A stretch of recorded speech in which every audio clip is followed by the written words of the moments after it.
Kupikir selama ini Touch and Go itu milik China. Apakah hanya di Malaysia motor bisa masuk ke jalan tol? Orang miskin kayak lo mana bisa melaporkan gua ke polisi? Kata anak bos yang sulit periksa saksi. Oh, sulit periksa saksi ya.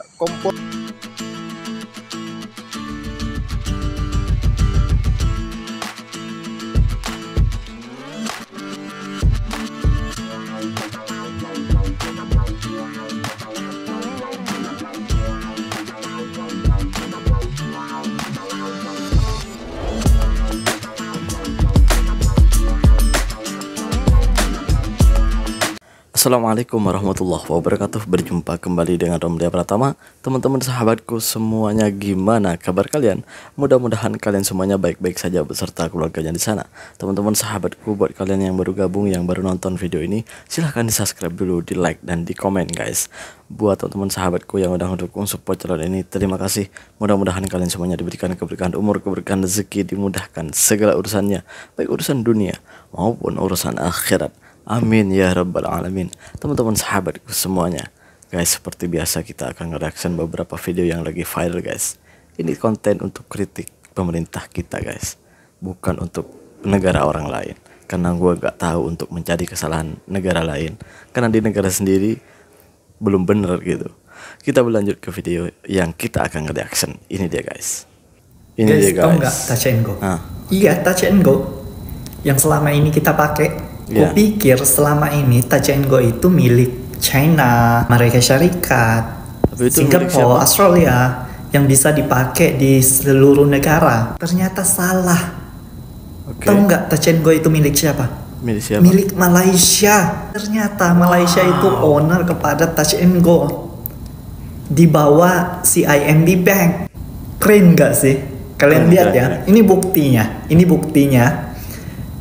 Dari Wikipedia yang aku jumpa, benar-benar ternyata Malaysia itu keren. Sampai di Indo, di Singapura, Brunei itu sudah pakai Touch and Go milik Malaysia. Negara sekecil ini punya aplikasi yang sangat meluas penggunaannya. Justru di seluruh negara, CIMB Bank itu ada di Indonesia, di Thailand, di Filipina, ya, di Singapura, di Brunei. Keren. Malaysia so keren. Wow, baru tahu, bener, sumpah gue baru tahu kalau Touch and Go ini milik Malaysia. Mungkin dari pemikiran saya itu Touch and Go ini dari China, bener guys. Ini sumpah gue. Ternyata dari Malaysia, ternyata milik Malaysia. Wow, keren habis. Keren. Dan gua salah satu pemakai Touch and Go. Memang tak kalah dengan bank guys, bener. Tak kalah dengan bank. Dan mau hantar uang ke Indonesia, mau hantar uang ke seluruh negara di dunia ini, itu bisa guys. Keren gak? Keren guys. Mungkin bank, kalau kita punya akun bank, kita mau hantar uang ke Indonesia itu nggak boleh, tapi pakai Touch and Go itu boleh guys. Itu kelebihannya guys. Wow, itulah kenapa gue makai Touch and Go. Sampai sekarang gue make, selain untuk pergi belanja, pergi ya berbagai kegunaan lah yang digunakan untuk dalam memakai Touch and Go. Mantap, bener, sumpah. Kita berlanjut ke video yang selanjutnya. Ini dia guys. Apakah hanya di Malaysia motor bisa masuk ke jalan tol? Tolong bantu jawab ya. Karena semua jenis motor berapapun sasenya, kalau di Malaysia bisa masuk ke jalan tol dan tidak perlu harus bayar. Kalau di Indonesia motor masuk jalan tol pasti sudah ditangkap polisi. Kalau motor masuk jalan tol ya, kalau di Indonesia ya memang ditangkap polisi. Tapi ada yang jalan tol tuh yang boleh dimasukin oleh pemotor di Indonesia juga. Tapi di Bali guys, itu pun bayar tol lah, bayar sama macam di sini, apa macam kereta macam itulah, bayar juga gitu. Ada di Bali itu ada tol, ada salah satu tol itu tapi cuma satu lah gitu ya. Ada salah satu tol itu boleh masuk, moto itu boleh masuk, tapi bayar gitu. Bayar juga pakai tas Enggo atau pakai e-tol boleh gitu. Ya seperti itulah, semua serba bayar gitu. Udahlah, pajak bermotor dinaikin.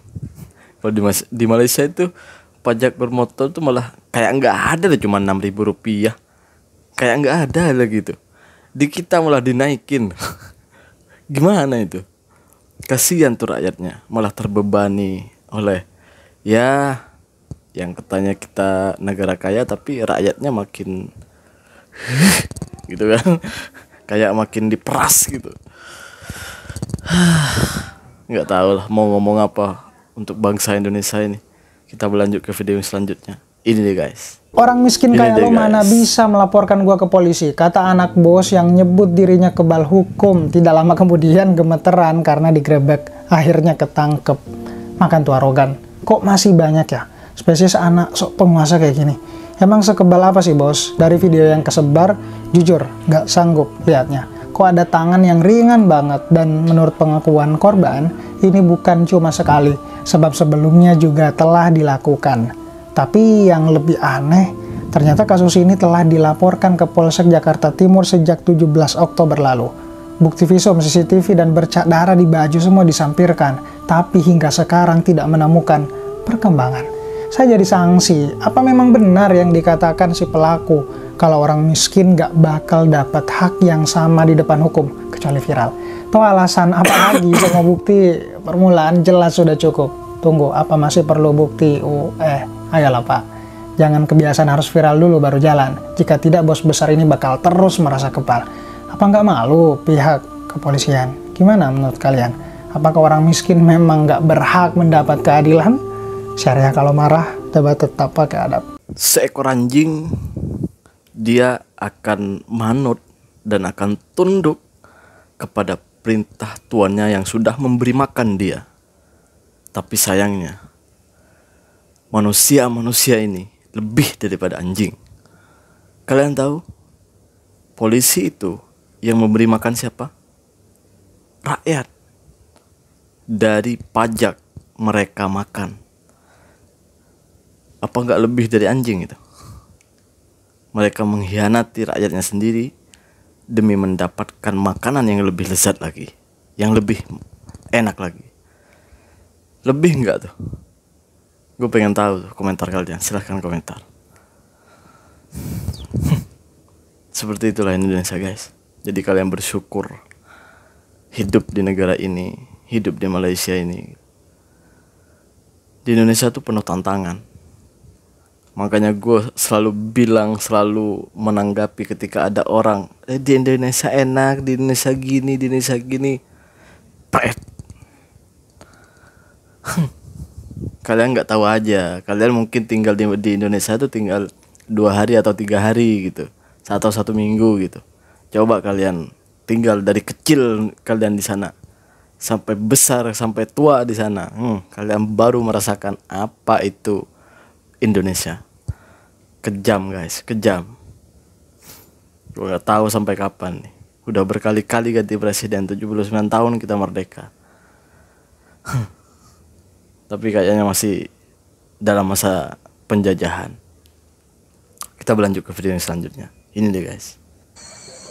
Kompolnas penanganan kasus anak bos toko roti lama karena sulit periksa saksi. Oh, sulit periksa saksi ya. Kompolnas ini kemarin kan yang memberikan penghargaan kepada Polda Sumut, Polda terbaik se-Indonesia kan.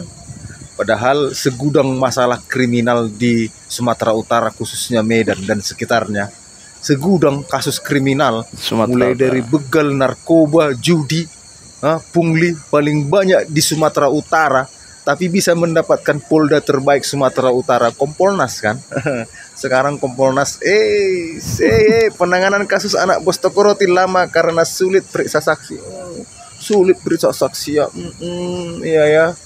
Iya ya, padahal jelas banyak saksinya ya kan. Katanya karena saksinya karyawan jadi sulit diperiksa. Iya ya. Alasan kalian ini memang alasan-alasan yang membuat rakyat masyarakat ketawa ya. Iya kan? Perampokan toko jam, tidak ada saksi. Perampokan toko jam yang nilai kerugiannya 12 miliar, tidak ada saksi. Bisa ditangkap pelakunya dalam tempo 2 malam. Perampokan toko jam. Kenapa? Karena yang korban orang kaya. Nah, di sini di kasus anak toko roti, yang korban orang miskin, pelakunya orang kaya. Jadi polisi dan Kompolnas membuat alasan yang buat masyarakat ketawa. Sulit periksa saksi ya. Iya ya. Sulit ya periksa saksi karena saksinya karyawan ya. Gak bisa dipanggil gitu ya. Iyalah ya. Lanjut kalian lah ya. Nanti 2025 jangan lupa membuat Medan Sumatera Utara Polda terbaik lagi ya. Seperti itulah guys kehidupan di Indonesia itu. Ketika kita dijahatin sama orang gitu, mau lapor polisi seperti nggak ada gunanya sebagai orang kecil gitu. Kayak polisi ini kayak nggak ada gunanya karena nggak ditangani gitu. Ditangani pun banyak alasan ini itu. Karena mungkin mereka itu udah dapat uang dari orang kaya. Ketika kita berhadapan dengan orang kaya yang buat hal dengan kita itu orang kaya, jangan harap kita ini akan jadi pemenang. Karena orang kaya lah yang akan menjadi pemenang. Kenapa? Karena mereka punya uang guys untuk membeli hukum kita. Masih mau bilang hukum negara kita negara hukum? Bukan. Iya, negara hukum, tetapi hukum yang bisa dibeli. Ketika orang mau kritik pemerintah, mau ditangkap lah, mau inilah, pemerintahnya tuh dibenerin, polisinya tuh dibenerin. Ini bukan oknum, tapi udah banyak sekali polisi-polisi seperti ini. Masa iya mau dibiarin hal-hal seperti ini gitu? Kemana negara ini? Mau ngapain sebenarnya? Sama rakyat itu, rakyat ini mau diapain sebenarnya? Kok gak buka matanya?